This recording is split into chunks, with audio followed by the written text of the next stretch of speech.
हम पढ़ेंगे दूसरा राजा दूसरा अध्याय का 9वां वचन। ரெண்டு ராஜாக்கள் புத்தகம் 2ஆம் அதிகாரம் 9ஆம் வசனம்। हम दूसरा राजा दूसरा अध्याय का 9वां वचन को पढ़ेंगे। ரெண்டு ராஜாக்கள் 2ஆம் அதிகாரம் 9ஆம் வசனம்। इस वचन में हम दो लोगों के बारे में पढ़ते हैं, एक है एलिशा और एक दूसरा एलिया है। இந்த வசனத்துல நம்ம ரெண்டு பேரை குறித்து பார்க்கிறோம், ஒன்னு எலிஷா ஒன்னு எலியான்னு। जब हम एलिया के बारे में समझते हैं, நம்ம எலியாவை பத்தி நம்ம பார்க்கிறோம், என்ன பார்க்கிறோம்னா इस अध्याय में उसे उठा लिया जाने वाला था। அதாவது இந்த வசனத்துல அவர் எடுத்துக்கொள்ளப்படுக போறவராக காணப்படுறோம்।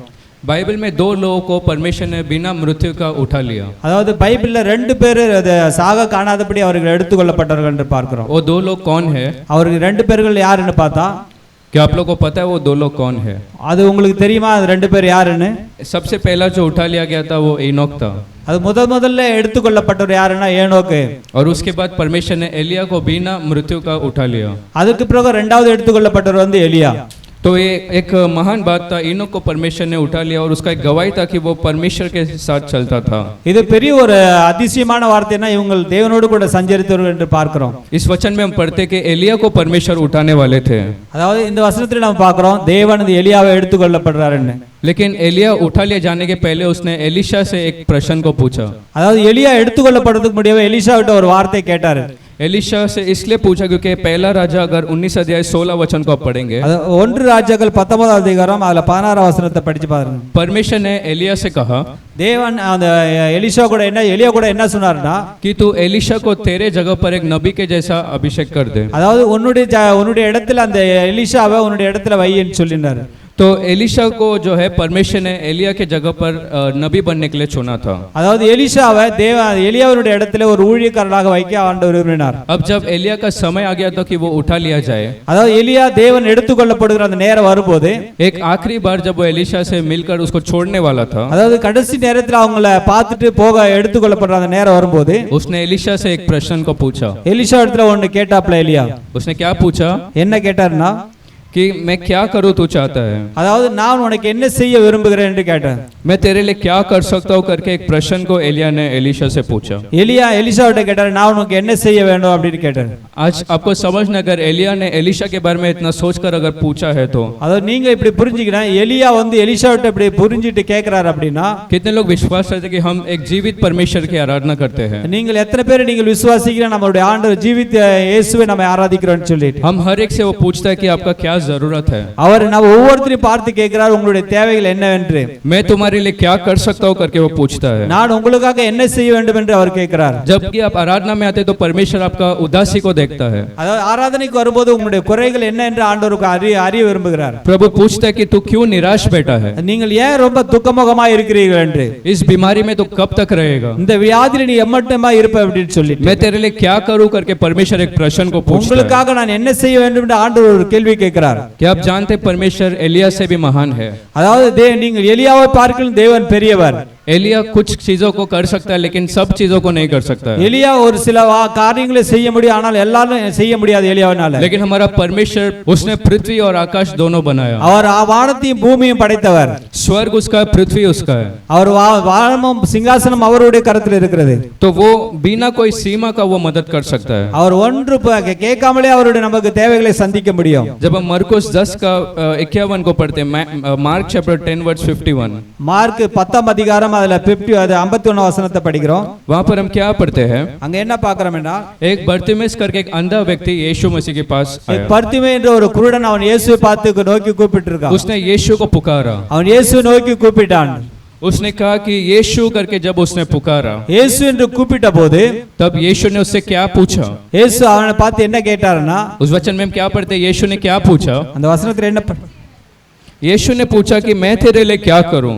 இயேசு அவனை பார்த்து கேட்டார், நான் உனக்காக என்ன செய்ய வேண்டும் என்று। कितने लोग कहते हैं जब कभी हम यीशु को पुकारेंगे, நம்ம இயேசு நோக்கி கூப்பிடும்போது, तो यीशु हमें पूछता है कि मैं तेरे लिए क्या करूं? இயேசு நம்மை பார்த்து கேட்கிறார், நான் உங்களுக்கு என்ன செய்ய வேண்டும் என்று। कुछ समय आप मनुष्य को पुकारेंगे तो मनुष्य आपको पूछता नहीं कि क्या करूं करके। அதாவது நீங்கள் சில மனுஷனிடத்தில் கேட்டா என்ன செய்யணும்னு கேட்டா, जब आप अपने चिंताओं या आपका परेशानी को बताएंगे, நீங்கள் உங்களுடைய கவலைகள் உங்கள் பிரச்சனைகள் அவங்களுக்கு சொல்லும்போது, वो लोग एक कान से सुनेंगे और दूसरे कान से उसे भूल के चले जाएंगे। அவர்கள் ஒரு காதுல கேட்டு ஒரு காதுல விட்டுட்டு போயிட்டே இருப்பார்கள்। लेकिन हमारा यीशु ऐसा नहीं है। நம்முடைய இயேசு அப்படிப்பட்டவர் இல்ல।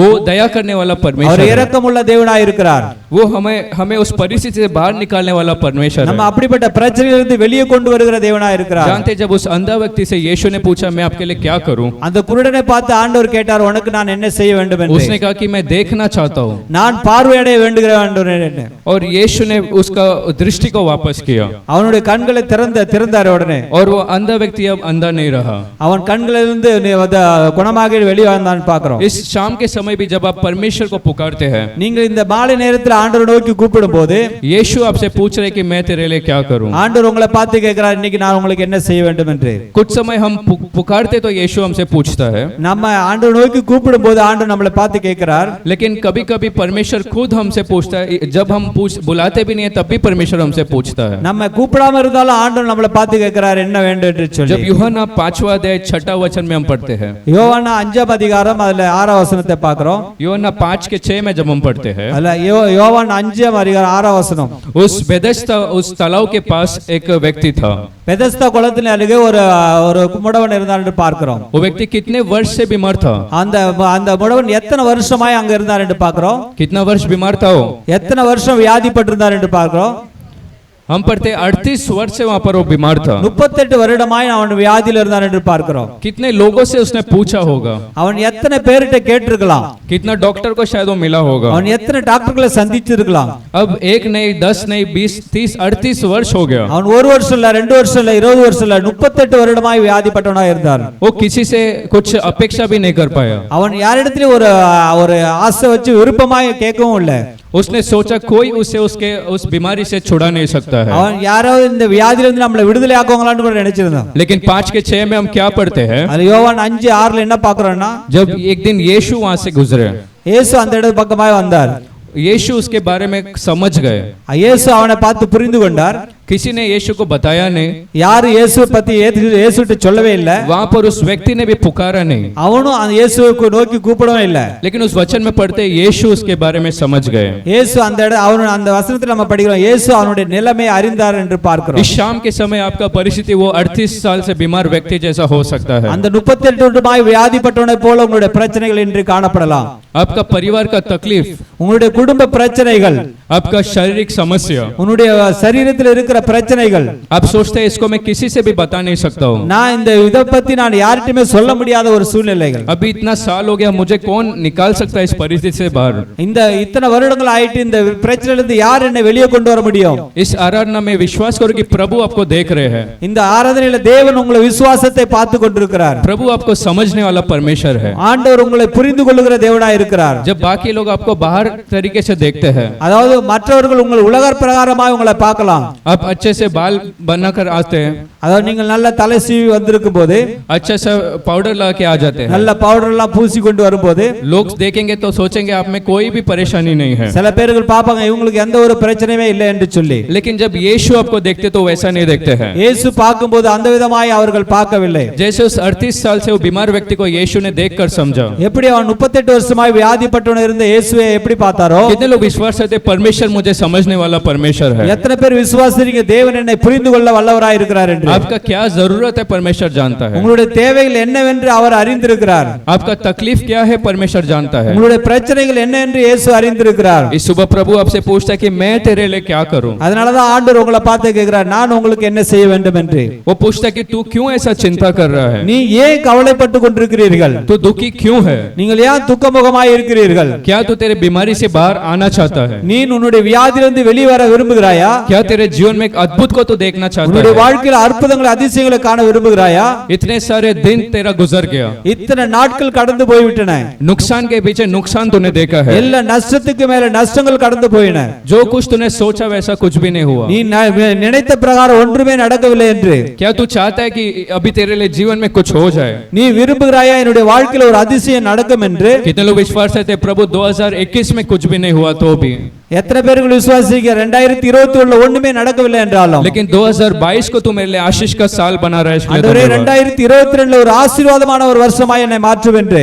जानते लोग कुछ समय पूछते तो है, நீங்கள் மற்றவர்களை கேட்கும்போது कभी कभी लोग पूछते हैं சில பேர்கள் கேட்பார்கள், मैं तेरे लिए क्या करूं, நான் உங்களுக்காக என்ன செய்ய வேண்டும் என்று. लेकिन जब आप उनसे बताते हो आपका तकलीफ और परेशानी நீங்கள் அவங்களுடைய பிரச்சனைகள் எல்லாத்தையும் சொல்லும்போது तो वो लोग पीछे हट जाते हैं। அவங்க கேட்டு உடனே பின்வாங்கி போயிடுவார்கள். और कुछ ऐसे लोग हैं जब आप अपने दुख और समस्या को बांटते हैं சில பேர் நம்மளுடைய கஷ்டங்கள் எல்லாம் சொல்லும்போது அவங்களும் சொல்லுவாங்க. वो लोग तुरंत क्या करते हैं, அவங்க உடனே என்ன சொல்லுவாங்கன்னா, वो लोग अपना मोबाइल लेते हैं, அவங்க உடனே மொபைல் எடுத்து दूसरे लोगों को फोन करते हैं அரை ரெண்டு மற்றவங்களுக்கு போன் பண்ணி சொல்லுவாங்க. और बोलते तेरे को पता है क्या वो उस लड़के को क्या हो गया, அரே அவங்களுக்கு அந்த பையன் சகோதரனுக்கு என்ன ஆச்சுன்னு உனக்கு தெரியுமா, उस भाई के जीवन में क्या हो रहा था वो पता है क्या? அந்த சகோதரனுடைய வாழ்க்கையில் என்ன நடந்தது தெரியுமா? फिर वो व्यक्ति दूसरे को फोन करेगा, அந்த சகோதரன் கேட்டு இன்னொரு சகோதரனுக்கு போன் பண்ணுவான். फिर जब एक दिन आप उन लोगों से मिलोगे, நீங்கள் அப்படி அந்த சகோதரனை சில நாட்களை பார்க்கும்போது बाकी लोगों से जब आप मिलोगे वो लोग आपको पूछेंगे, அவங்களுக்கு பார்க்கும்போது அவங்களும் உங்களை கேட்பாங்க. तो जब मनुष्य से आप बांटते हो सिर्फ वो बात फैलता ही है, அதாவது மனுஷனிடத்துல சொல்லும்போது இப்படிப்பட்ட வார்த்தைகள் अनेक இடத்துல கடந்து போகிறதா இருக்கிறது. लेकिन आपको कोई मदद नहीं मिलता है, யார் உங்களுக்கு உதவி செய்ய வருவார்கள், முன் வருவார்கள் आपका இல்லை. परिस्थिति वैसा ही है। உன்னுடைய பிரச்சனைகள் அப்படியே இருக்கலாம். इस 2021 में भी आपने बहुत लोगों से पूछा होगा, நீங்கள் இந்த 2021 अनेक இடத்துல நீங்கள் உதவி கேட்டிருக்கலாம். मुझे एक नौकरी के लिए तू बात कर, அது என்னுடைய வேலைக்காக நீ யார்கிட்ட பேசு அப்படின்னு சொல்லி, मुझे कुछ पैसा को दे मैं फिर लौटाऊंगा, எனக்கு ஒரு பண தேவையா இருக்குது அப்படின்னு சொல்லி இருக்கலாம். लेकिन वो लोग सुनते हैं लेकिन बोलते हैं मैं करूंगा लेकिन करते नहीं அவர்கள் हैं। அந்த வார்த்தைகளை கேட்டு அதனால கேட்டிருக்கலாம், ஆனா அது திரும்ப உங்களுக்கு உதவி செய்யாத போயிருக்கலாம். आपका तकलीफ कम नहीं होता है लेकिन बढ़ते रहता है। உங்களுடைய வாழ்க்கையில் இருக்கிற பிரச்சனைகள் கம்மியாவல, இன்னும் அதிகமாகி போய் கொண்டிருக்கிறது. इस सुबह कितने लोग कहते हैं कि एक सही व्यक्ति से आप पूछ रहे हो, நீங்க சொன்னீங்க நல்ல ஒரு ஆட்கள்ட்ட நாங்க கேட்க போறோம்ட்டு. एक सही व्यक्ति से आप पूछ रहे हो, நல்ல ஒரு ஆட்கள்ட்ட கேக்குறோம் அப்படின்னு சொல்லிட்டு, कोई गलत व्यक्ति से नहीं पूछ रहे हो, அதாவது நீங்க யாரிட்ட நல்ல ஒரு தவறான ஆட்கள்ட்ட கேட்கவில்லை, लेकिन यीशु मसीह से आप पूछ रहे हो। நீங்க இன்னைக்கு இயேசுவை பார்த்து கேட்கிறீர்கள். वो हमारे जरूरतों को पूरा करने वाला அவர் நம் परमेश्वर தேவைகளை है। சந்திக்கிறவராய் இருக்கிறார். हालेलुया। அல்லேலூயா. फिर हम दूसरा अध्याय उस 9वां वचन में पढ़ते हैं, 2 ராஜாக்கள் 2ஆம் அதிகாரம் 9வது வசனத்தை படிக்கிறோம். एलीशा से पूछा तो सही और उसने जवाब भी दिया। எலிசாட்ட கேட்டா அவர் உடனே திரும்ப பதில் சொன்னார். इस शाम के समय में आपको समझना कि परमेश्वर पूछते तो है, அதாவது தேவன் இந்த சாயந்திர வேளையில நீங்க கேட்கணும், தேவன் நம்ம இடத்துல கேட்கிறவராய் இருக்கிறார். लेकिन आपका काम क्या है? நம்முடைய வேலை என்னன்னா, आपका काम क्या है? நம்முடைய வேலை என்னன்னா उसका उत्तर देना है। நமக்கு அந்த வேலைக்கு பதில் சொல்ல வேண்டும். कुछ समय आप प्रार्थना सभा में आते हैं நீங்கள் ஆராதனைக்கு வரும்போது और घर में भी प्रार्थना करते हो, நீங்கள் வீட்டிலும் ஜெபித்துக் கொண்டிருக்கலாம், लेकिन विश्वास से प्रार्थना नहीं करते हो। நீங்கள் விசுவாசத்தோடு ஜெபிக்காமல் இருந்திருக்கலாம். आप प्रभु से कुछ नहीं मांगते हो। நீங்கள் தேவனிடத்தில் ஒன்று கேட்காமல் இருக்கலாம். जब आप कोई नौकरी ढूंढते हैं, நீங்கள் ஒரு வேலை தேட வேண்டும் என்றால் प्रभु से कोई नहीं पूछता आजकल, நீங்கள் ஆண்டவரிடத்தில் ஒண்ணுமே யாருமே கேட்கிறதா இல்ல, लेकिन अपना बायोडाटा लेकर एक एक कंपनी जाकर घूमते हो। நம்முடைய பயோடேட்டா எடுத்துட்டு ஒவ்வொரு கம்பெனியா ஏறி அலையறோம். तो आप लोग परमेश्वर से पूछते नहीं, लेकिन अपने खुद के कोशिश से आप करते हैं। அதாவது தேவனிடத்தில் கேட்கிறது நம்முடைய சுயத்தினால நம்ம வேலை தேட ஆரம்பிக்கிறோம். इस सुबह इस शाम के समय जब परमेश्वर आपको पूछ रहा है, இன்றைக்கு தேவன் உங்கள் சாயந்திர வேளையில ஆண்டவர் கேட்கிறார், कितने लोग कहते हैं मैं उस एलीशा के जैसा जवाब दूंगा, நான் அந்த எலிசாவை போல நான் வார்த்தை சொல்லுவேன் என்று. क्योंकि अगर आप परमेश्वर को जवाब नहीं देंगे நீங்கள் தேவனிடத்தில் வார்த்தை சொல்ல வேண்டும் இல்லை என்றால், और अगर आपको आशीष मिल जाता है உங்களுக்கு அப்படி ஒரு ஆசீர்வாதம் கிடைச்சிச்சுனா तो आप क्या कहेंगे நீங்கள் என்ன சொல்லுவீங்க? कि मेरा बायोडाटा को उसने देखा, அது என்னுடைய பயோடேட்டாவை பார்த்துட்டு, मेरा 5 साल का एक्सपीरियंस को उसने देखा, என்னுடைய 5 வருஷ எக்ஸ்பீரியன்ஸ் பார்த்துட்டு இருக்கான், फिर मेरा वो दूसरा कंपनी में जो मैंने काम किया நான் முன்னாடி செய்திருந்த அந்த கம்பெனியோட வேலையை பார்த்துட்டு, उस काम को तुरंत देख के उसने मेरे को काम दे दिया। அந்த வேலையை பார்த்துட்டு உடனே எனக்கு வேலை கொடுத்துட்டான். कुछ समय अगर आप पहले पूछते और मिल जाता है कुछ चीज, சில பேருக்கு அப்படி வேலை கிடைச்சிருக்கலாம். तो आप लोग सोचते कि आपके कारण वो हो गया। அதாவது என்னுடைய சுயத்தின் என்னுடைய திறமையினால அந்த வேலை கிடைச்சிருச்சு. इसलिए जब प्रभु आपसे पूछता है, जब प्रभु आपको देता है, அது ஆண்டவர்ட்ட நீங்கள் கேட்கும்போது ஆண்டவர் உங்களுக்கு கொடுப்பார். तो आपको ये विश्वास पक्का हो जाएगा कि हाँ मेरे को ये काम परमेश्वर ने ही दिया है। அது உங்களுக்கு விசுவாசம் எப்படி வரணும், தேவன் எனக்கு இந்த வேலையை கொடுத்திருக்கிறார் என்று. इसलिए जब तक आप प्रभु से मांगेंगे नहीं, நீங்கள் தேவனிடத்தில் ஒன்று கேட்கவில்லை என்றால் तो आपको मिलेगा नहीं। ஒன்றும் கிடைக்காது. प्रभु कहता है कि मांगो तो तुम्हें मिला जाएगा। நீங்கள் கேளுங்கள் அப்போது உங்களுக்கு கொடுக்கப்படும். कितने लोग कहेंगे कि मैं प्रभु से मांगूंगा? எத்தனை பேர் சொல்ல முடியும் நான் தேவனிடத்தில் கேட்கிறவரா இருப்பேன் என்று? क्योंकि एलीशा ने भी एलिया से मांगा। मांगा, எலிஷா கூட எலியாட்ட கேட்டான். लोगों ने परमेश्वर से मांगा और परमेश्वर ने उनका इच्छा पूरा किया। தேவனிடத்தில் கேட்கும்போது தேவன் அவர்களுடைய தேவைகளை சந்திக்கிறவராய் இருக்கிறார். जानते हैं एलिशा ने एलिया से क्या मांगा? எலிஷா எலியாவிடத்தில் என்ன கேட்டான்னா, उसका आत्मा का दुगना अभिषेक को उसने मांगा। எலியாவிடத்தில் வரம் எனக்கு ரெட்டிப்பான வரத்தை எனக்கு தேவை என்று சொல்லி. आज सब लोग आशीष तो मांगते हैं लेकिन अभिषेक को नहीं मांगते। எல்லாரும் இன்றைக்கு ஆசீர்வாதத்தை கேட்கிறார்கள், அபிஷேகத்தை கேட்காமல் இருக்கிறார்கள். बहुत सारे कलीसिया में सिर्फ आशीष आशीष करके वो प्रचार करते हैं। பல சபைகள்ல பார்க்கிறோம், எல்லா ஆசீர்வாதத்துக்காக தான் நம்ம பேசிக் கொண்டிருக்கிறார்கள். पवित्र आत्मा क्या है? பவித்திர ஆவியானவர் பத்தி ஒன்றுமே பேசாமல் இருக்கிறார்கள். बपतिस्मा क्या है? ஞானஸ்நானம்னா என்ன? परमेश्वर कब आएंगे? தேவன் எப்ப வருவார் என்று. उठा लिया जाने तो हमें क्या करना है? எடுத்துக்கொள்ளப்படும் போது நம்ம என்ன செய்ய வேண்டும் என்று. वो कुछ भी नहीं प्रचार करते हैं। அவர் ஒன்றும் பிரச்சாரம் பண்ணவர்களா அல்ல. आजकल लोगों को चाहिए सिर्फ आशीष। எல்லாருக்கும் இன்றைக்கு உள்ளவர்கள் எல்லாருமே ஆசீர்வாத மாற்றம் தான் வேண்டும். अगर आप आशीष का प्रचार करेंगे तो कलीसिया में लोग आते रहेंगे। இன்றைக்கு ஆசீர்வாதத்தை பத்தி பேசினா சபையில ஏகப்பட்ட பேர்கள் வருவார்கள். इसलिए सब लोग आशीष का ही प्रचार कर रहे हैं। எல்லாம் அதுக்காக தான் இன்னைக்கு ஆசீர்வாதத்தை குறித்து தான் பேசிக் கொண்டிருக்கிறார்கள். लेकिन इस एलिशा का जब चाहत को आप देखेंगे, எலிஷாவுடைய வேஞ்சா என்னன்னா, उसने एलिया को बड़े बड़े चमत्कार करते हुए देखा। எலியா பெரிய பெரிய அற்புதங்களை செய்யும் போது அவர் பார்த்து இருக்கிறார். उसने आकाश से आग उतरते हुए देखा। அவர் வானத்திலிருந்து அக்கினி இறங்குறதை கண்டிருக்கிறார். महान महान अद्भुतों करते हुए देखा। பெரிய பெரிய காரியங்களை செய்திருக்கிறதை அவர் பார்த்திருக்கிறார். एलिया को उस इस्राएल के लिए एक दर्शन को उसने देखा। எலியாவுக்கு இஸ்ரவேலோட குறித்து ஒரு தரிசனம் இருந்தது.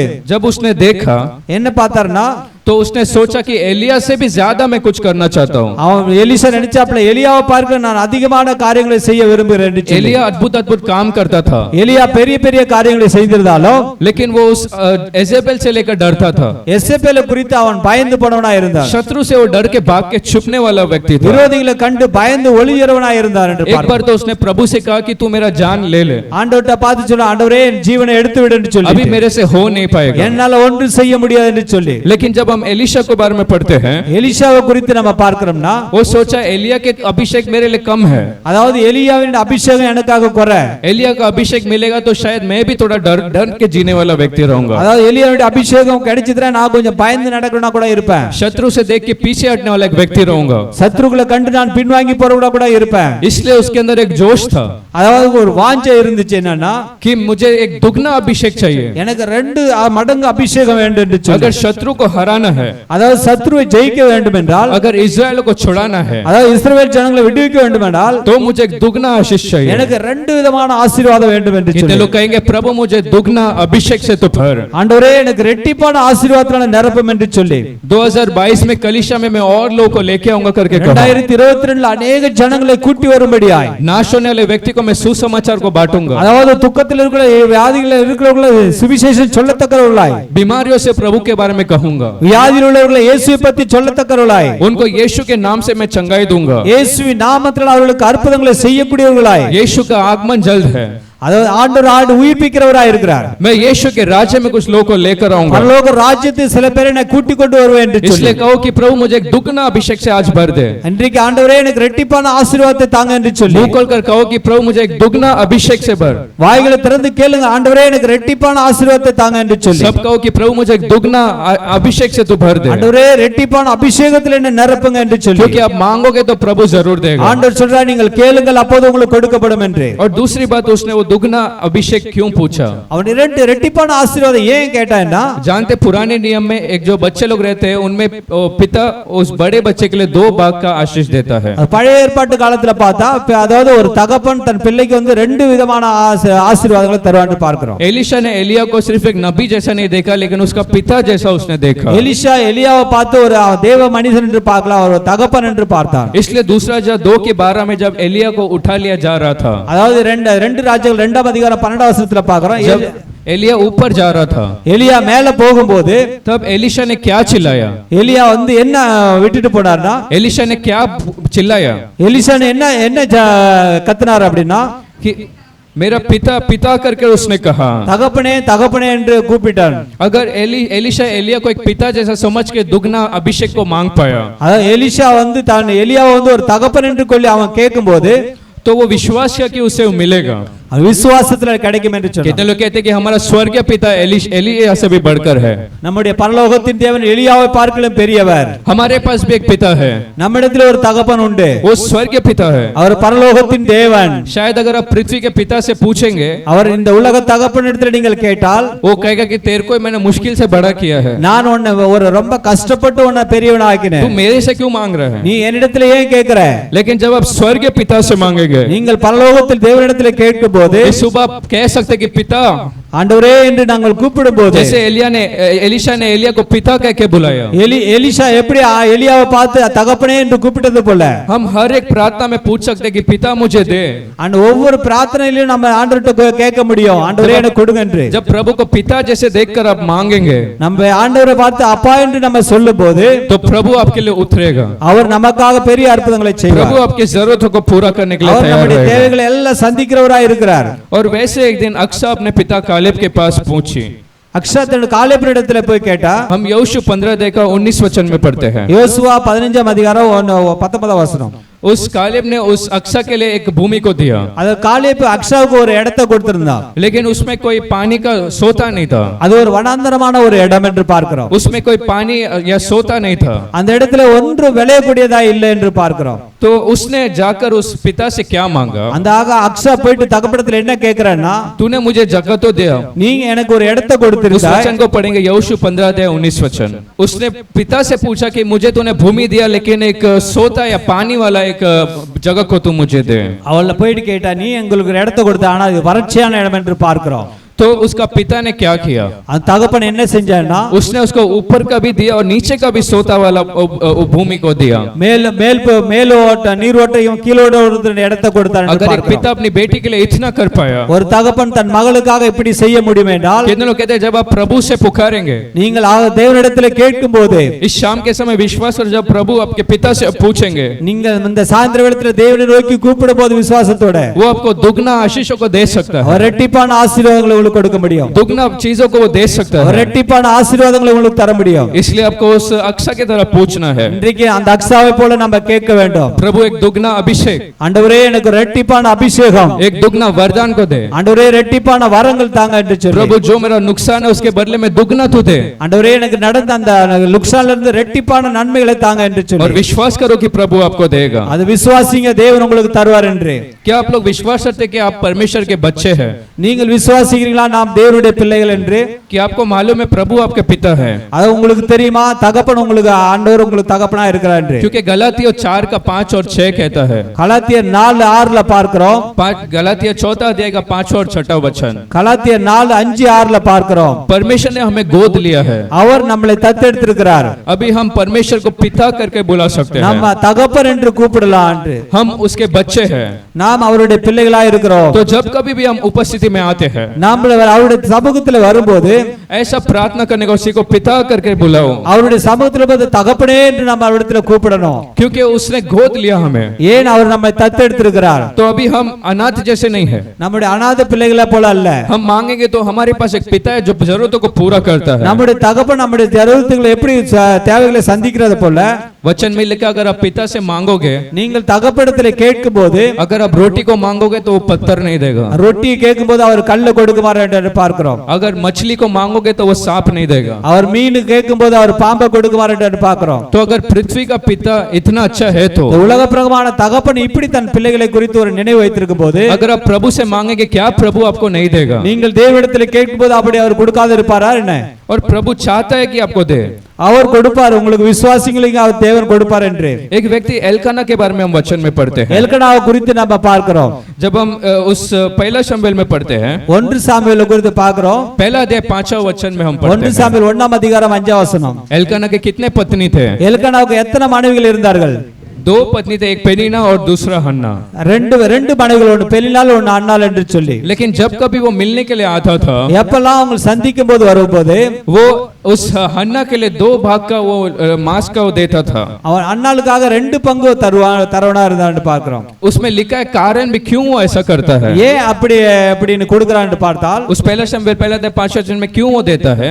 ஏன் அப்படி கொடுக்கறார் என்று பார்த்தா, क्योंकि वो हन्ना से प्रेम करने वाला व्यक्ति था। ஏன் அன்னாள நேசிக்கிற ஜெபிக்கிறவனாய் இருந்தான் என்று பார்க்கிறோம். तो कितने लोग कहते हैं कि प्रभु हमसे प्रेम करता है? நீங்கள் எத்தனை பேர் சந்தோஷமா இருக்கீங்க ஆண்டவர் இன்னைக்கு உங்களை நேசிக்கிறார் என்று? अगर एल्कान हन्ना से प्रेम करता है इसके लिए दुगना वो देता था. அது அண்ணால நேசித்து அவனை 2 பங்கு கொடுத்தார் என்று जो பார்க்கிறோம். परमेश्वर अपना खुद का बेटा हमारे लिए मारा जाने के लिए दिया, தேவன் தன்னுடைய ஒரே பேரான குமாரனை நமக்காக கொடுத்திருக்கிறார் என்று तो பார்த்தால் क्या वो हमारे लिए अच्छी चीजों को नहीं देगा? அவர் நமக்காக இன்னும் சில நன்மையானகளை தர மாட்டார் என்று நீங்கள் நினைக்கிறீர்களா? यही बात को रोमियो 8:32 में पढ़ते हैं. ரோமர் 8:32ல பார்க்கிறோம். जिस परमेश्वर ने अपने पुत्र को हमारे लिए मार दिया जाने के लिए दिया, அவர் சொந்த மகனான ஒரே பேரான மகனை நமக்காக அடிக்கும்படி கொடுத்தது क्या போல वो उसके साथ सब कुछ नहीं देगा? அவர் அதற்கு கூட நமக்கு எல்லாம் கொடுக்காத இருப்பாரோ என்ன? इस सुबह जैसा एलिशा ने उस एलिया से मांगा, எப்படி இந்த எலிஷா எலியாவிடம் கேட்டது போல कितने लोग मांगने के लिए तैयार है कि प्रभु मुझे दुख न दे? நீங்க எத்தனை பேர் ஆயத்தமா இருக்கிறீங்க ஆண்டவரே எனக்கு ரெட்டிப்பான நன்மையை தாங்க என்று சொல்லி? हम पढ़ेंगे एक वचन यशायाह का 61 अध्याय 7वां वचन. ஏசாயா 61:7 வசனத்தை பார்க்கிறோம். सब लोग इस वचन को लेंगे, एक प्रतिज्ञा का वचन जैसा आप समझो. எல்லாம் இன்னைக்கு வாக்குத்தத்த வசனங்கள் என்று நீங்கள் நினைச்சு கொள்ளுங்க. यशायाह 61 का 7. प्रभु कहता है कि शर्मिंदगी के बदले में मैं तुझे क्या दूंगा? அதாவது உங்களுக்கு துக்கத்துக்கு பதிலாக என்ன தருவேன்னா मैं तुम्हें दुगना दूंगा. 2 மடங்கு ஆசீர்வாதத்தை தருவேன். कितने लोग कहते हैं कि आपके जीवन में शर्मिंदगी जैसा एक अनुभव था? அதாவது துக்கத்துக்கு போல எத்தனை ஒரு உங்களுடைய வாழ்க்கையில் இப்படி நடந்த ஒரு அனுபவம் இருக்கிறது? 2021 में आप देखेंगे, 2021ல நீங்கள் அப்படி பார்த்தது போல यदि 2020-21 को आप समझेंगे, 2020-21 நீங்க பார்த்தால் कोरोना आया, கொரோனா வந்துச்சு. उसके बाद उसके 2-3 वायरस डेल्टा ऐसा निकला. அதுக்கு அப்புறமா டெல்டா வைரஸ் 2 வந்தது. आपका जीवन में भी हर एक चीज, पैसा सब आपने खोया. எல்லா பயணங்கள் நஷ்டமாகி போயிட்டது. एक हार और नुकसान. எல்லாத்துக்கும் நஷ்டமாய் தோல்வி காணப்பட்டது. कुछ लोग आपको देखते तो उनके नजर में आप शर्मिंदगी पाते थे. அதாவது சிலருடைய பார்வையில நம்ம எல்லாம் கொஞ்சம் சீர்குலைஞ்சவர்களாய் பார்க்கிறோம். शायद कुछ लोग बोले भी होंगे क्योंकि तू परमेश्वर को मानता है तो अभी तेरे जीवन में क्या है? அதாவது நீங்கள் தேவனிடத்தில் நம்பிக்கை இருக்கீங்களா? உங்களுடைய வாழ்க்கையில் என்ன நடந்துச்சு என்று? अभी भी तू क्यों परमेश्वर पर विश्वास करता है? நீங்கள் ஏன் தேவனிடத்தில் விசுவாசமா இருக்கிறீர்கள் என்று? लेकिन आज ये वचन के अनुसार प्रभु कहता है, இன்றைக்கு ஆண்டவர் உங்கள் வசனத்தை பிரகாரமாக உங்களோடு பேசுறார். तेरे लज्जित और शर्मिंदगी की जगह पर உங்களுடைய துக்கம் உங்களுடைய நஷ்டத்துக்கு பதிலாக मैं तुम्हें दुगना दूंगा. உங்களுக்கு ரெட்டிப்பான நன்மையை தரப்போகிறேன். 2021 तो बीत गया. அதாவது 2021 கடந்து போயிட்டு कितने लोग विश्वास करते 2022 में प्रभु दुगना देने को आपको तैयार है? அதாவது 2022ல ஆண்டவர் எங்களுக்கு ரெட்டிப்பான நன்மையை தரணும். யார் விசுவாசிக்கிறீர்கள்? आज हर एक को मांगना और प्रभु आपको देगा. நீங்கள் ஒவ்வொருவரும் இன்றைக்கு தேவனிடத்தில் கேட்க வேண்டும். ஆண்டவர் உங்களுக்கு தர போகிறவரா இருக்கிறார். हालेलुया, அல்லேலூயா, हालेलुया. அல்லேலூயா. जब हम दूसरा अध्याय पहला वचन से पढ़ेंगे तो அதாவது 2 ராஜ்யங்கள் 2ஆம் அதிகாரம் 1ஆம் வசனத்தை பார்த்தால் तो एलिया 4 जगह में उस अध्याय में गया. அதாவது 4 இடத்துல பத்தி அந்த அத்தியாயத்துல பார்க்கிறோம். सबसे पहला जगह वो गिलगाल में गया. அதாவது கில்கால் என்ற இடத்துக்கு கடந்து போறான்னு பார்க்கிறோம். दूसरा जगह वो गया बेतेल को गया. இரண்டாவது இடம் பெத்தேலுக்கு போனான் என்று பார்க்கிறோம். और तीसरा यरीहो को वो गया. மூன்றாவது இடம் எரிகோவுக்கு கடந்து போனான் என்று. और चौथा वो यर्दन को गया. அது நான்காவது இடம் யோர்தான் கடந்து போனான் என்று. तो दुगना आशीष पाने का हर एक जन का इच्छा है. அதாவது நான் எல்லாத்துக்கும் ரெட்டிப்பான ஆசீர்வாதம் பெற வேண்டிய ஒரு ஆசை இருக்கிறது. लेकिन ऐसे ही आपको प्रभु नहीं देता. அவர் அப்படியே சும்மா கொடுத்துட மாட்டார் என்று क्योंकि वो एलिया कहता कि तूने एक बहुत कठिन बात को मांगा है. அதாவது நீ ரொம்ப ஒரு கடினமான ஒரு வார்த்தை கேட்டிருக்கிற என்று சொல்லி. तो दुगना पाना एक कठिन बात है. कितने लोग विश्वास करते हैं? அதாவது ரெட்டிப்பான ஆசீர்வாதம் பெறணும்னா எவ்வளவு ஒரு கடினமான காரியம் என்று. तो उसके लिए 4 जगह का अनुभव को आपका सामना करना है. அதாவது 4 விதமான இடங்களை குறித்து ஒரு அனுபவம் உங்களுக்கு வேண்டும். सबसे पहला गिलगाल, அதாவது முதலாவது இடம் கீழ்காலை பற்றி. दूसरा बेतेल था. இரண்டாவது பெத்தேல் அனுபவம். फिर तीसरा यरीहो था. மூன்றாவது அனுபவம் எரிகோவை பத்தி. और चौथा यर्दन.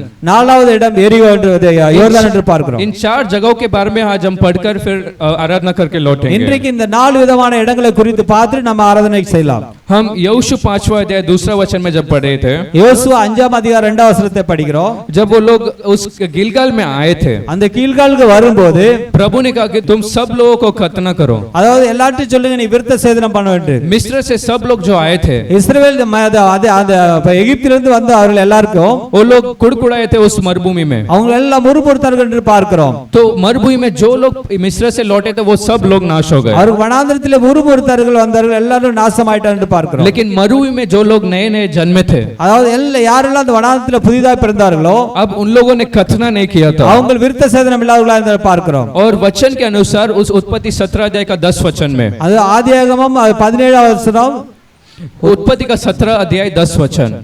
ஆதியாகமம் 17:10 பார்க்கிறோம். प्रभु ने कहा कि जो लोग खतना नहीं हुआ है, அது யாரெல்லாம் விருத்த சேதனம் அடையாது இருக்கிறார்களோ वो लोग मेरे लोग नहीं है। அவர்கள் என்னுடையவர்கள் அல்ல என்று एक वाचा को प्रभु ने अब्राम को दिया தேவன் ஒரு கட்டளை அவர் ஆபிரகாமுக்கு கொடுத்தார் என்று பார்க்கிறோம். कि मेरे लोगों को खतना करना जरूरी அது है। என்னுடைய ஜனங்கள் விருத்த சேதனம் பெற்றவர்களாய் இருக்க வேண்டும் என்று. अब जब ये लोग उस यहोशू 5:2 में हमने पढ़ा, जो लोग आए थे वो लोग खतना नहीं किए गए थे। அதாவது யோசுவா 5ஆம் அதிகாரம் 2ஆம் வசனத்துல பார்த்தா யாரெல்லாம் ஆண்டவருடைய விருத்த சேதனம் இல்லாத तो இருக்கிறார்களோ प्रभु ने यहोशू से कहा कि तू लोगों का खतना कर। யோசுவாவை பார்த்து ஆண்டவர் சொல்றார் இவர்களுக்கு விருத்த சேதனம் அடைய வேண்டும் என்று. आज आप लोग सोचते रहेंगे मुझे भी खतना करना जरूरी है क्या? அதாவது நீங்கள் அப்படி நினைக்கிறீங்க நானும் விருத்த சேதனம் பண்ணணுமா என்று. खतना मतलब क्या है? அது விருத்த சேதனம்னா என்ன? शरीर में कुछ मांस को निकालना, मतलब वो खतना का एक चिन्ह था। சரீரத்துல தோல் நீக்கிறது அந்த விருத்த சேதனம் அல்ல. लेकिन आज हमें वैसा खतना करने का जरूरत नहीं। இன்றைக்கு நாம் அப்படிப்பட்ட விருத்த சேதனம் செய்ய தேவையில்லை. रोमियो 2 अध्याय के 28-29 वचन में पढ़ते हैं। ரோமர் 2ஆம் அதிகாரம் 28-29 பார்த்தால் प्रभु कहता है, जो प्रभु का वचन कहता है कि खतना बाहर तरीके से नहीं है, அதாவது விருத்த சேதனம் வெளியரங்கமாக அல்ல, या शरीर के तरीके से नहीं, அதாவது மாம்சத்திலிருந்து இல்ல. लेकिन क्या पढ़ते हैं? நம்ம என்ன பார்க்கிறோம் என்றால் वो मन से खतना होना है। அதாவது இருதயத்திலிருந்து நம்ம விசுவாசிக்க வேண்டும், விருத்த சேதனம் அடைய वो வேண்டும். खतना आप किसके द्वारा हो सकता है? அந்த விருத்த சேதனம் யார் மூலமா ஆக வேண்டும்னா पवित्र आत्मा के द्वारा वो खतना हो பரிசுத்த सकता है। ஆவியின் மூலமா நம்ம விருத்த சேதனம் அடைய வேண்டும் என்று. तो आज आप बाहरी तरीके से बहुत कुछ कर सकते हैं। அதாவது உலக பிரகாரமா நம்ம எல்லாம் செய்ய முடியும். बाहर से आप दिखा सकते हैं कि आप बहुत अच्छे विश्वासी हैं। நம்ம வெளியில நம்ம நினைக்கணும் நம்ம நல்ல ஒரு விசுவாசி என்று சொல்லி. आप सोचते रहेंगे हर एक प्रार्थना सभा में आऊंगा तो मैं एक अच्छा विश्वासी हूँ। நம்ம ஒவ்வொரு சபைக்கு வந்துட்டு நம்ம போகும்போது நம்ம நல்ல ஒரு விசுவாசி என்று. लेकिन जब तक आपका मन का खतना नहीं होता, அதனுடைய இருதயம் விருத்த சேதனம் அடையவில்லை என்றால் तो आपका कोई भी उपयोग नहीं है। அது ஒன்றுக்கு பிரயோஜனம் இல்லை என்று பார்க்கிறோம். तो आप दुगना आशीष को पा नहीं सकते हैं। இரட்டிப்பான நன்மை நீ பெற முடியாது. इसलिए 1 कोरिन्थियर 7:19 में लिखा है। 1 கொரிந்தியர் 7:15 பார்க்கிறோம். खतना मतलब और कुछ नहीं है। விருத்த சேதனம் என்றால் மற்ற எந்த காரியம்னா वो कोई उपयोग का नहीं, अगर आप प्रभु का वचन को नहीं मानते हैं। அதாவது யார் தேவனுடைய வார்த்தை கீழ்ப்படியாமல் இருக்கிறார்களோ, तो अगर आपको दुगना आशीष चाहिए, உனக்கு இரட்டிப்பான ஆசீர்வாதம் வேண்டும் என்றால் तो आपको प्रभु का वचन का पालन करते हुए उस खतना का अनुभव में रहना है। அதாவது நீங்கள் தேவனுடைய வார்த்தை கீழ்ப்படிந்து அந்த விருத்த சேதனம் பெற்றவர்களாய் காணப்பட வேண்டும். संसार में बहुत सारे दोस्त लोग आपको यहाँ वहाँ बुलाते होंगे। இந்த உலகத்தில் अनेक நண்பர்கள் உன்னை இங்க வா அங்க வா என்று கூப்பிடுவார்கள். संडे के दिन भी बोलेंगे चलो घूमने के लिए जाएंगे। சண்டே கூட வா சுற்றி போகலாம் என்று சொல்லி. उपवास का प्रार्थना होगा, आपके पास समय भी रहेगा। அதாவது உபவாச கூட்டம் இருக்கும்போது நேரமே இருக்கும். लेकिन शैतान कहेगा कि आज तो छुट्टी का समय, आराम कर। சாத்தான் சொல்லுவான் இன்னைக்கு சுற்றி உள்ள நாள் இன்னைக்கு ஆராம் பண்ணு என்று சொல்லி. लेकिन परमेश्वर का वचन क्या कहता है? उस समय में आपको उस मांस को हराना है। அதாவது தேவன் என்ன சொல்ல அப்படிப்பட்ட பிரச்சனை நம்ம ஜெயிக்க வேண்டும் என்று. शरीर तो बोलेगा कि मत कर करके, அதாவது மாம்சம் சொல்லும் செய்ய கூடாது என்று சொல்லி. लेकिन प्रभु ने जो मन में दिया उस आत्मा के कारण ஆண்டவர் கொடுத்திருக்கிற அந்த ஆவியின் மூலமாய் आपको अपने आप में उत्साह और जोश का लाने का है। அவரை உற்சாகத்துல கொண்டு வர வேண்டும். यीशु के नाम से आपको उठ के प्रभु के उस उपस्थिति में जाकर बैठना है। இயேசுவின் நாமத்துல எழுந்து ஆண்டவருடைய ஆலயத்துல போய் உட்கார வேண்டும். जानते हो उस वचन में क्यों ऐसा लिखा है कि मन का खतना होना है? அதாவது மனசு விருத்த சேதனம் அடைய வேண்டும் சொல்லி. पुराने नियम में प्रभु ने याजकों को खड़ा किया। அதாவது பழைய ஏற்பாட்டு காலத்துல ராஜாக்கள் ஆசாரியர்களை நிறுத்தினார். उस याजकों के बाद परमेश्वर ने राजाओं को खड़ा किया। அந்த ஆசாரியர்கள் வந்து ராஜாவை நிறுத்தி வச்சிருந்தார். ये लोग को प्रभु कहता था कि तू लोगों के पास जा और ऐसा बातें को बता जो मैं बताना चाहता हूँ। அதாவது நீங்க மற்ற ஜனங்கள்ட்ட போய் நான் என்ன சொல்றேனோ அதை பத்தி சொல்லுங்க அப்படினு சொல்லி. लोग भी करते थे, लेकिन वो लोग पाप में फिर भी रहते थे। அவங்க அந்த வார்த்தையை கேட்டவங்க திரும்ப பாவத்துல இருப்பாங்க என்று பார்க்கிறோம். और दूसरी बात, वो राजा लोग भी खराब बन गए थे। அந்த ராஜாக்களும் கெட்டவர்களாய் காணப்பட்டார்கள். वो लोग दूसरे देवता का पूजा करने लगे। அவர் மற்ற அந்நிய தேவதைகளை வழிபட்டார்கள் என்று பார்க்கிறோம். दूसरे देश के स्त्रियों के साथ वो बुरे संगति में रहने அவர் மற்ற लगे। ஸ்திரீகளோடு கூட வழிபட்டார்கள் என்று பார்க்கிறோம். तो इसलिए प्रभु ने नबियों को खड़ा किया। அவர்கள் அந்த தீர்க்கதரிசிகளை ஆண்டவர் நிறுத்தினார். एक एक नबियों के द्वारा प्रभु ने बात किया कि प्रभु का न्याय कैसा आने वाला है। அதாவது ஒவ்வொரு தீர்க்கதரிசி மூலமாய் ஆண்டவர் பேசுறார் தேவனுடைய நியாயம் எப்படி வரும் என்று. फिर भी लोगों का मन नहीं बदला, அவங்களும் மன திரும்பாமல் இருந்தார்கள் என்று பார்க்கிறோம். इसलिए यीशु इस पृथ्वी पर आए।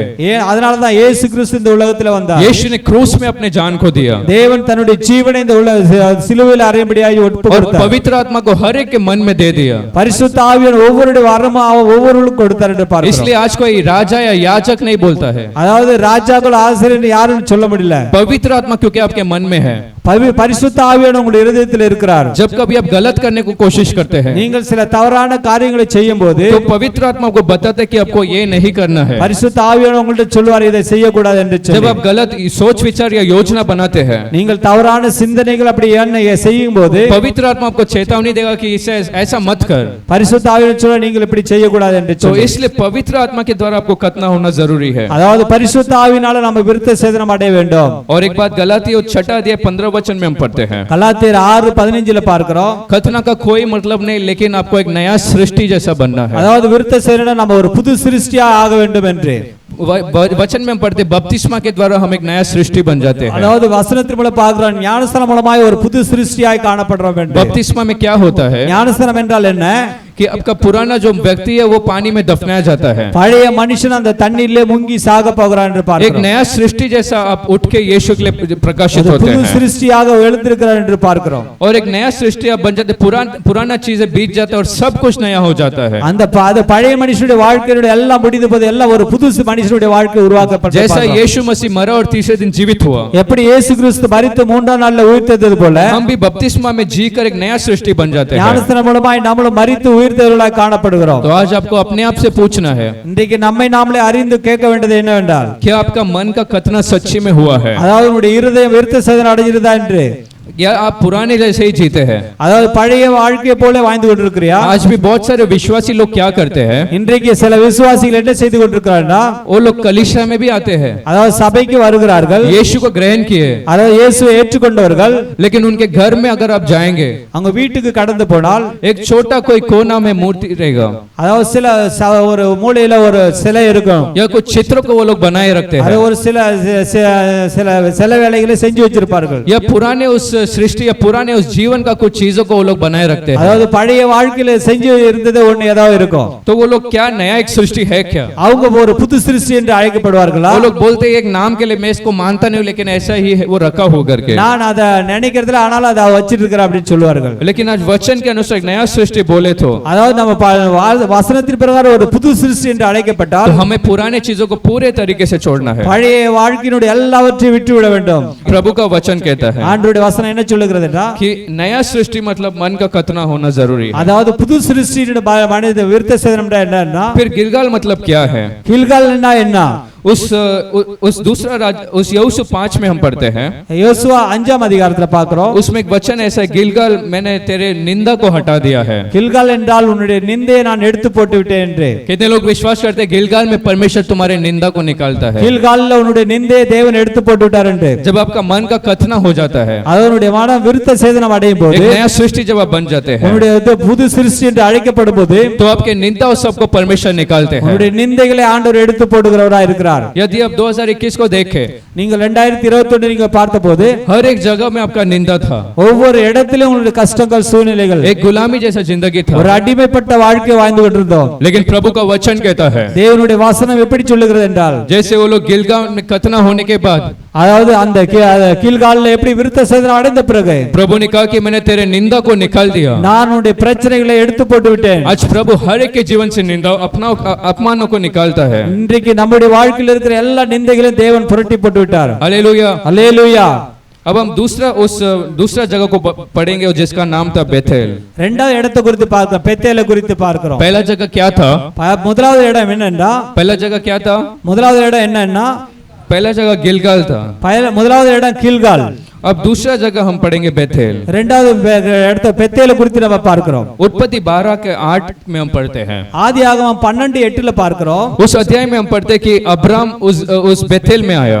ஆபிரகாம் அந்த பெத்தேல்ட்ட வந்தபோது उसने एक वेदी को बांधा அங்க ஒரு ஆலயத்தை கட்டினான் என்று. और उसने परमेश्वर के नाम को पुकारा. அங்க தேவனை ஆராதித்தான் என்று फिर பார்க்கிறோம். उत्पत्ति 13 अध्याय का 3-4 वचन அங்க ஆதியாகமம் 13:2-3ல பார்க்கிறோம். अब्राम ने फिर बेथेल गया திரும்ப பெத்தேலுக்கு ஆபிரகாம் போனான். और उसने परमेश्वर के नाम को पुकारा. அங்க தேவனை புகழ்ந்தான் என்று பார்க்கிறோம். आज कितने लोग घर को आप बेथेल जैसा बनाना चाहते हो? நம்ம வீட்டை எப்படி பெத்தேலுமாக ஆக்க விரும்புகிறீர்கள்? एक बार या 2 बार नहीं ஒரு நாள் 2 நாள் அல்ல, लेकिन बार बार आप परमेश्वर के नाम को पुकारो. ஒவ்வொரு நாட்களும் தேவனை நோக்கி ஜெபிக்க வேண்டும் என்று. अब्राम का ऐसा एक अनुभव था, ஆபிரகாம் இப்படிப்பட்ட ஒரு அனுபவத்தில் வாழ்ந்தான் என்று इसलिए பார்க்கிறோம். उसका परमेश्वर के साथ एक अच्छा संगति और संबंध था. அவன் தேவனோடு கூட ஒரு ஐக்கியம் வைத்திருந்தான் என்று பார்க்கிறோம். आज बहुत सारे लोग सिर्फ दूसरों को अपना बात कहते हैं, அது இரண்டாவது சில பேர்களை பார்க்க மற்றவர்களுக்கு தன்னுடைய வார்த்தைகளை दूसरे பேசுகிறார்கள் लोगों को पुकारते हैं, எல்லாரும் மற்றவர்களை நோக்கி लेकिन கூப்பிடுறார்கள் हमारे तकलीफ परेशानी को में हम यीशु की ओर पुकारेंगे। இன்றைக்கு நம்முடைய பிரச்சனையில தேவனை நோக்கி கூப்பிடுவோம் हमारे घर को हम बेतेल के जैसे बनाएंगे। நம்முடைய வீட்டை பெத்தேலாக்க மாற்றுவோம் और बेतेल के बारे में उत्पत्ति 28:15 में हम पढ़े तो ஆதியாகமம் 28:15 வாசிக்கிறோம் एक दिन याकूब निराश होकर जब बैठा था, யாக்கோபு ரொம்ப சோர்ந்து போயிட்டு இருந்தபோது उसको दर्शन में उसने परमेश्वर को देखा அவன் தரிசனத்துல இயேசுவை பார்த்தார் என்று பார்க்கிறோம் और परमेश्वर ने उसे एक प्रतिज्ञा को वहां पर दिया। அங்க ஒரு வாக்குத்தத்தத்தை அவனுக்கு கொடுத்திருந்தார் वो प्रतिज्ञा क्या था? அந்த வாக்குத்தத்தம் என்னன்னா मैं तुम्हारे साथ रहूंगा நான் உன்னோடு கூட இருப்பேன் और जहां कहीं तू जाएगा நீ எங்கெல்லாம் கடந்து போகிறியோ मैं तुझे देखूंगा। அங்கெல்லாம் உன்னை பார்த்துக்கிட்டு இருப்பேன் और जब आपका घर को आप बेतेल जैसे बनाएंगे, நீ உன்னுடைய வீட்டை பெத்தேலாக மாற்றும் போது आपके घर में प्रतिज्ञा पूरा होते हुए आप देख सकते हैं। உன்னுடைய வாழ்க்கையில எல்லாம் நடக்கும் என்று பார்க்கிறோம் आपको नया नया प्रतिज्ञा को परमेश्वर बताएंगे। புது புது வாக்குத்தத்தங்களை நீ பெறுவாய் लेकिन आज क्या आपका घर बेतेल जैसा है, இன்றைக்கு உங்களுடைய வீடு பெத்தேல போல இருக்கிறதா या आपका घर कुछ दूसरे अविश्वासियों का घर जैसा है? அதாவது மற்ற அவிசுவாசிகளுடைய வீடுகளை போல இருக்கிறதா? उस उत्पत्ति 28:16 में जब हम पढ़ेंगे, ஆதியாகமம் 28:16 பார்க்கிறோம்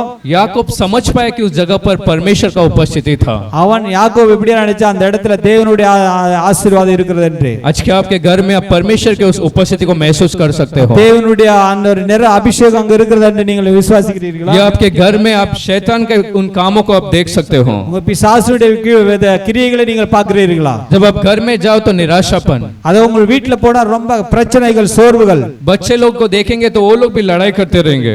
சின்ன பிள்ளைகளை பார்த்தா அவங்களும் சண்டை பிடிச்சுக்கிட்டு இருப்பார்கள்। घर में टीवी चालू रहेगा, டிவி ஓடிக்கொண்டிருக்கும், लेकिन सब काम चलता रहे, लेकिन परमेश्वर के लिए कोई जगह नहीं। அதாவது தேவனுக்கு கொஞ்சம் கூட இடம் இல்லை என்று பார்க்கிறோம்। इस समय में कितने लोग कहते हैं कि मैं परमेश्वर के लिए ज्यादा महत्व दूंगा, இன்னைக்கு எத்தனை பேர் சொல்ல முடியும் நான் தேவனுக்காக அதிகமான முக்கியத்துவம் கொடுப்பேன் என்று? मेरे घर को बेतेल जैसे बनाऊंगा। என்னுடைய வீட்டை பெத்தேலை போல ஆக்குவேன் என்று சொல்லி कि आपके घर में ऐसा आप महसूस करते हैं कि परमेश्वर का उपस्थिति है? தேவனுடைய அபிஷேகம் ஆசீர்வாதம் நம்முடைய குடும்பத்தில் இருக்கிறது என்று। यदि नहीं तो आज एक निर्णय को आप लो, இன்றைக்கு ஒரு நிர்ணயம் பண்ணிக்கொள்ளுங்கள், मेरे घर को मैं बेतेल के जैसा बनाऊंगा, என்னுடைய வீட்டை ஒரு பெத்தேலை போல ஆக்குவேன் என்று சொல்லி मैं परमेश्वर को पुकारूंगा, நான் தேவனை நோக்கி கூப்பிடுவேன், परमेश्वर मुझसे बात करेगा, தேவன் என்னோடு கூட பேசிக் கொண்டிருப்பார், परमेश्वर का उपस्थिति मेरे घर में रहेगा। தேவனுடைய ஆசீர்வாதம் என்னோடு கூட இருக்கும், तब आप दुगना आशीष के उस यात्रा में आप रहेंगे। ரெட்டிப்பான நன்மைகளோடு பெறுவேன் என்று சொல்லி फिर तीसरा जगह हम यरीहो के बारे में पढ़ेंगे। மூன்றாம் இடத்தை குறித்து பாருங்க, எரிகோவை குறித்து उस यहोशू 6 अध्याय 2 वचन में हम पढ़ेंगे। இயேசு 6 அதிகாரம் 2 வசனத்துல பார்க்கிறோம், उस जगह पर यरीहो को परमेश्वर ने उनके हाथ में दे दिया। எரிகோ யோசுவாவுக்கு எரிகோ இடத்துல கொடுத்திருந்தார்। और जब 7 बार वो लोग घूमे तो उस यरीहो के दीवार गिर गए। 7 தடவை சுத்தி அந்த எரிகோவுடைய மதிலை இடித்தார்கள் என்று उस பார்க்கிறோம்। दिन परमेश्वर ने एक बड़ा जय उन लोगों को दिया, தேவன் பெரிய ஒரு ஜெயத்தை காணும்படி அவர்களுக்கு செய்தார்। लेकिन वहां पर एक गलती क्या किया? அவங்க என்ன ஒரு சில தவறுகள் செஞ்சாருன்னா, यहोशू 6 अध्याय 18 वचन में हम पढ़ते हैं, யோசுவா 6 அதிகாரம் 18 வசனத்துல பார்க்கிறோம், जब परमेश्वर ने कुछ कहा था, इन चीजों को तुम अपने पास कुछ मत रखो, தேவன் சொன்னார் சில நாம உங்களிடத்துல ஒரு எது வைத்துக்க கூடாது என்று சொல்லி। लेकिन एखान ने वहां पर क्या किया? ஏல்கான் என்ன செஞ்சாருன்னா, उसने कुछ चीजों को अपने लिए छुपा लिया நான் சில பொருட்களை எடுத்து வைத்ததான் என்று பார்க்கிறோம், और उसने किसी को बताया नहीं। அது யாரிடத்துல சொல்லல। उस कारण से क्या हुआ? அதனால என்ன நடந்தது என்றால், उस पूरे इस्राएल का उस जनता में एक परमेश्वर क्रोध आ गया, தேவனுடைய கோபம் வந்துட்டு இதுல பார்க்கிறோம்। और परमेश्वर ने कहा कि मैं तुम्हारे साथ रह नहीं सकता हूँ। நான் உங்களிடத்துல இருக்க மாட்டேன்। आज कुछ समय आप यरीहो के उस परिस्थिति जैसे रह सकते हैं। எரிகோவை போல சில பிரச்சனைகள் நம்முடைய வாழ்க்கையில இருக்கலாம்। आपके जीवन में आशीष तो प्रभु ने दिया, அது சில கொடுத்திருக்கிற ஒரு ஆசீர்வாதங்கள், कभी कुछ नौकरी अपने मांगा और प्रभु ने दे दिया। நீங்கள் தேவனிடத்துல கேட்ட வேலை கிடைச்சிருக்கும், बहुत दिनों से बीमारी से आप बचना चाहे और प्रभु ने बचा दिया। அதாவது தேவன் அந்த வியாதியிலிருந்து பாதுகாத்திருக்கலாம், आपने मांगा और प्रभु ने दे दिया, தேவனிடத்துல நீங்கள் கேட்டீங்க அவர் உங்களுக்கு கொடுத்திருக்கலாம்। लेकिन प्रभु के लिए जो छोड़ना था अब उसे छोड़ते नहीं है। நீங்கள் தேவனிடத்துல விட வேண்டிய காரியத்தில் என்ன விடாது இருந்திருக்கலாம்। इस कारण से क्या हो गया? இதனால என்ன நடந்தது என்றால், एकान को मारा गया और उसका पूरा परिवार और उसका जो कुछ था उसे उन लोगों ने जलाया। அவங்களால அடுத்த எல்லாத்தையும் எரியும்படியா செஞ்சார்கள்। आपका परिस्थिति अगर खराब है उसका कारण सिर्फ शैतान नहीं है, உங்களுடைய பிரச்சனைகளுக்கு கஷ்டத்துக்கு பிசாசு காரணம் அல்ல, कुछ समय आप ही कारण बन जाते हैं। உங்களால கூட அந்த பிரச்சனைகள் வரும்। कितने लोग कहते हैं प्रभु के लिए जो मुझे छोड़ना उसे मैं छोड़ूंगा, தேவனுக்காக விட வேண்டிய காரியத்துக்காக நான் விடுவேன், और प्रभु के लिए जो मुझे पकड़ना उसे मैं पकड़ के रखूंगा। தேவனுக்காக பிடிக்க வேண்டியதை நான் பிடித்துக் கொண்டிருப்பேன். तभी आपको उस यरीहो को पार करके आप उस दुगना आशीष को आप पा सकते हैं। அப்பதான் எரிகோவை கடந்து ரெட்டிப்பான நன்மை நீங்கள் பெற்றுக்கொள்ள முடியும். आज बहुत सारे बच्चे लोग खराब जिंदगी में जीते हैं। சில பேர்களை பார்க்கிறோம், ரொம்ப கராப்பான சூழ்நிலையில பிள்ளைகள் வாழ்ந்து கொண்டிருக்கிறார்கள். घर में आते तो माता पिता समझ नहीं पाते हैं அதாவது பிள்ளைகள் வந்தா அவங்க தகப்பன் தாய் புரிந்து கொள்ள முடியவில்லை. कि मेरे बच्चे लोग ऐसे क्यों हो गए। என்னுடைய பிள்ளைகள் ஏன் இப்படி ஆயிட்டார்கள் என்று. बाहर संसार में गलत तरीके से जीकर அதாவது உலக பிரகாரமாய் அவர்கள் ஜீவிக்கும் போது अपना जिंदगी खराब करते हैं, அவருடைய ஜீவனை கராப் பண்ணி கொண்டிருக்கிறாங்க என்று பார்க்கிறோம். लेकिन घर में आते तो सब छुपा हुआ रहता है। எல்லா வீட்டுக்கு வந்த உடனே எல்லாம் அப்படியே ஒண்ணு தெரியாத மாதிரி. पति बाहर एक खराब जिंदगी में रहेगा, அதாவது கணவன் வெளியில ஒரு தவறான காரியங்கள் செய்து கொண்டிருக்கலாம். बाहर शायद पी कर आएगा அது தாறு பீத்து குடிச்சிட்டு வந்திருக்கலாம். और घर पे लेकिन सब चीज छिपा हुआ है। எல்லாம் வீட்டுல வந்து ஒண்ணு தெரியாத மாதிரி. लेकिन वचन कहता है தேவனுடைய வசனம் என்ன சொல்லுகிறது என்றால் यिर्मयाह 23 के 24 में, எரேமியா 23:24 यदि आप कोई भी गुप्त जगहों पर भी जाकर छुपेंगे நீங்கள் எந்த இடத்துல போயிட்டு மறைவா இருந்தாலும் प्रभु देख सकता है। ஆண்டவர் உங்களை பார்க்கக்கூடியவராய் இருக்கிறார். इसलिए अगर आपको दुगना आशीष को चाहिए, உங்களுக்கு ரெட்டிப்பான நன்மை வேணுமா, अगर आपने उन चीजों को नहीं छोड़ा जो प्रभु ने छोड़ने को कहा, அதாவது தேவன் சொன்ன அந்த விட வேண்டிய காரியத்தை இன்னும் விடாமல் இருந்தால், अभी भी इस समय में आपसे प्रभु बात करता है कि आपने क्या नहीं छोड़ा। இன்றைக்கு ஆண்டவர் உங்களிடத்துல பேச, நீ என்ன விடாமல் இருக்கிறையோ, आज प्रभु से कहो कि प्रभु मैं टूटे मन से तेरे पास आता हूं। ஆண்டவரே நான் உடைந்த உள்ளத்தோடு உம்முடைய சமூகத்துல வருகிறேன். प्रभु मैं इन चीजों को आज से मैं छोड़ देता हूं। நான் இன்றைக்கு ஆண்டவரை நிர்ணயம் பண்றேன் என்றவர், இனிமேல் அந்த தவறான காரியங்களை செய்ய மாட்டேன் என்று. वही दूसरा पत्रस 2:4 में हम पढ़ते हैं, 2 பேதுரு 2:4 வசனம். अगर दूतों को परमेश्वर ने नहीं छोड़ा அதாவது தூதனை ஆண்டவர் விடவில்லை என்றால் तो वो सबका न्याय करेगा। அவர் எல்லாத்தையும் நியாயம் விசாரிக்கிறவர் இருக்கிறார். तो आज प्रभु के सामने सब कुछ कबूल कर दो, எல்லா தேவனிடத்தில் ஒப்பு கொடுங்கள். तो प्रभु आपको उस दुगना आशीष को जरूर लेकर जाएगा। ரெட்டிப்பான நன்மையை ஆண்டவர் எடுத்துக்கொள்ள முடியாது போக சொல்லுவார். अब हमने कितने जगहों को देखा। எத்தனை பேர் நாம பார்க்கிறோம். सबसे पहला जगह, முதல் இடம் என்ன என்றால் पहला जगह गिलगाल था, முதலாவது இடம் கீழ்கால். दूसरा जगह हमने देखा बेथेल, இரண்டாவது இடத்தை குறித்து பெத்தேல குறித்து பார்த்தோம். तीसरा जगह हमने यरीहो को देखा, மூன்றாவது இடத்தை எரிகாவை குறித்து பார்க்கிறோம். अब हम एक आखिरी जगह यर्दन को देखेंगे। இப்ப நான்காவது இடம் கடைசி இடம் யோர்தானை குறித்து பார்க்கிறோம். उत्पत्ति 13 अध्याय का 8वां वचन में जब हम पढ़ते हैं, ஆதியாகமம் 13:8 பார்க்கிறோம். एक दिन अब्राम और लोत आपस में वो लोग बात करने लगे। ஆபிரகாம் और லோத் ரெண்டு பேரும் பேசிக் கொண்டிருக்கும் போது वो लोग समझ गए कि अब वो लोग एक साथ रह नहीं सकते हैं। அவங்க ரெண்டு பேரும் ஒற்றுமையா இருக்க முடியாமல் போயிட்டு एक समय आ गया जब उन्हें अलग होना था। அவங்களுடைய நேரம் கடந்து வந்து அவங்க ரெண்டு பேரும் தனிமையாய் போக வேண்டிய நிலைமை. यर्दन ऐसा जगह जब आपको अपने जीवन से कुछ लोगों को अलग करना है।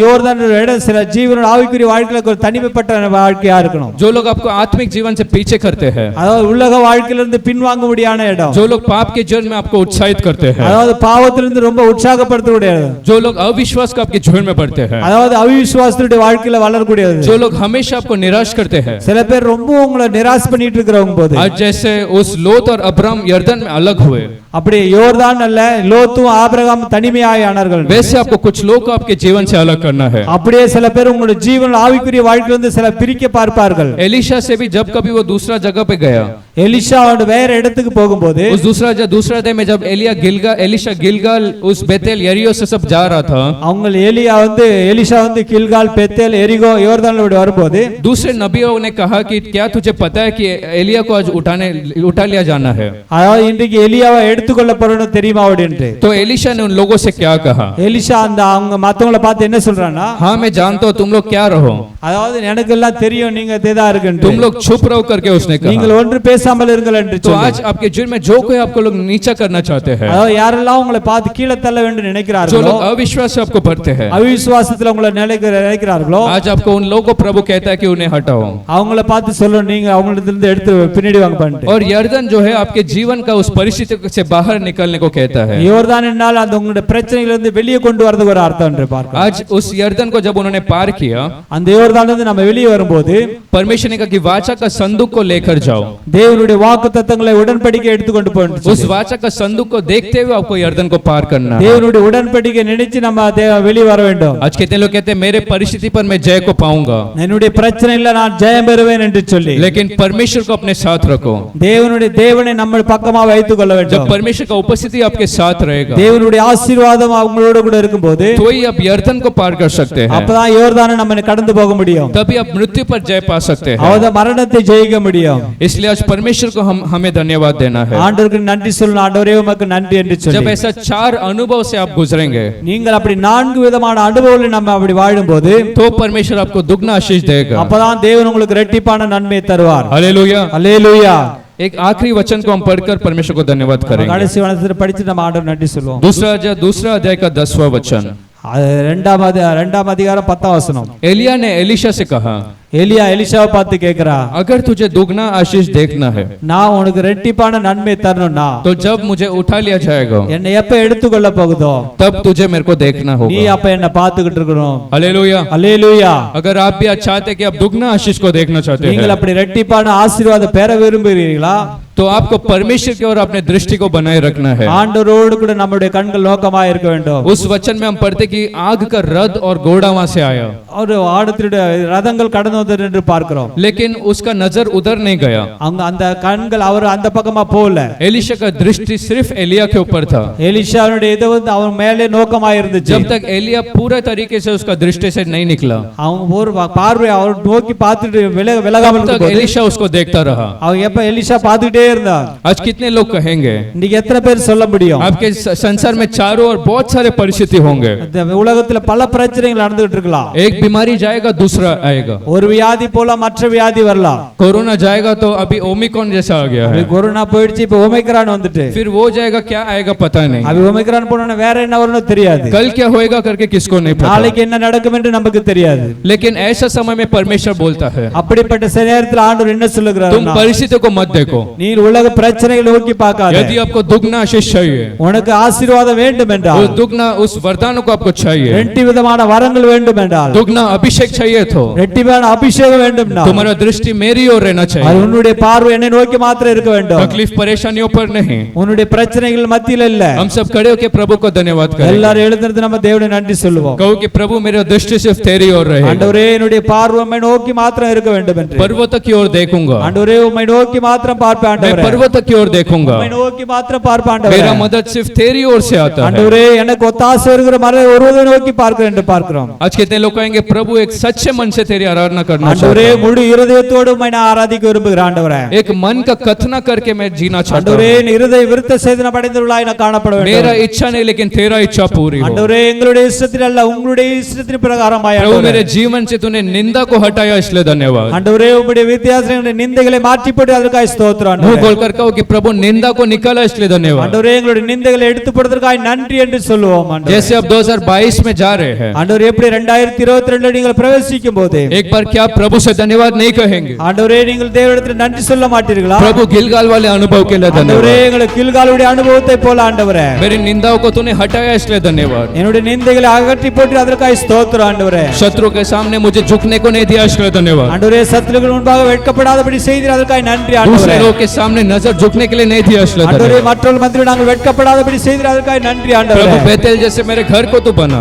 ஆண்டவரே பெத்தேலை போல எங்களுடைய வீட்டை மாற்றுவீராக. मुंह खोलकर कहो कि बेतेल के जैसे मेरे घर को बना, ஆண்டவரே வாய்களை திறந்து சொல்லுங்க பெற்றேலை போல என்னுடைய குடும்பத்தை कि மாற்று. घर में तेरे उपस्थिति को मैं महसूस करूं, ஆண்டவரே உன்னுடைய ஆசீர்வாதம் என்னுடைய குடும்பத்தில் இருக்கணும். ஆண்டவரே घर में तेरे प्रतिज्ञा को मैं पाऊं, ஆண்டவரே பன்னுடைய நன்மைகளை நாங்கள் பெற்றுக்கொள்ள வேண்டும். ஆண்டவரே प्रतिज्ञा के अनुसार मैं जीऊं। ஆண்டவரே உன்னுடைய வாக்குத்தத்தங்களை போல நாங்கள் வாழ வேண்டும். ஆண்டவரே ஸ்தோத்திரம். सब लोग मुंह खोलकर क्या प्रभु को धन्यवाद करेंगे? ஆண்டவரே நீங்கள் வாய்களை திறந்து சொல்லுங்க ஆண்டவரே உமக்கு நன்றி என்று सब சொல்லி ताली बजाकर परमेश्वर को धन्यवाद கரங்களை करें। தட்டி சொல்லுவோம் நன்றி சொல்லுவோம். ஆண்டவரே प्रभु 2021 में तूने चलाया इसके लिए ஆண்டவரே धन्यवाद, 2021 நடத்தின அதற்காக நன்றி. ஆண்டவரே अब तक अगुवाई किया इसके लिए धन्यवाद। இதுவரைக்கும் நடத்தினீர் அதற்காக உமக்கு ஸ்தோத்திரம். जब बहुत सारे लोग नाश हो गए, எத்தனையோ பேர்கள் மரித்து போய் விட்டார்கள். जब बहुत सारे लोग पीछे हट गए, எல்லோரும் பின்வாங்கி போய் விட்டார்கள். प्रभु ஆண்டவரே तेरा दया और अनुग्रह ஆண்டவரே இதுவரைக்கும் உம்முடைய இரக்கம் உம்முடைய தயவு ஆண்டவரே अब तक बनाए रखा इसके लिए धन्यवाद। இதுவரைக்கும் வைத்ததற்காக உமக்கு सब ஸ்தோத்திரம். लोग धन्यवाद करें, ताली बजाओ, परमेश्वर को எல்லாரும் நன்றி महिमा சொல்ல करो। கைதட்டி ஹalleluya. प्रभु धन्यवाद।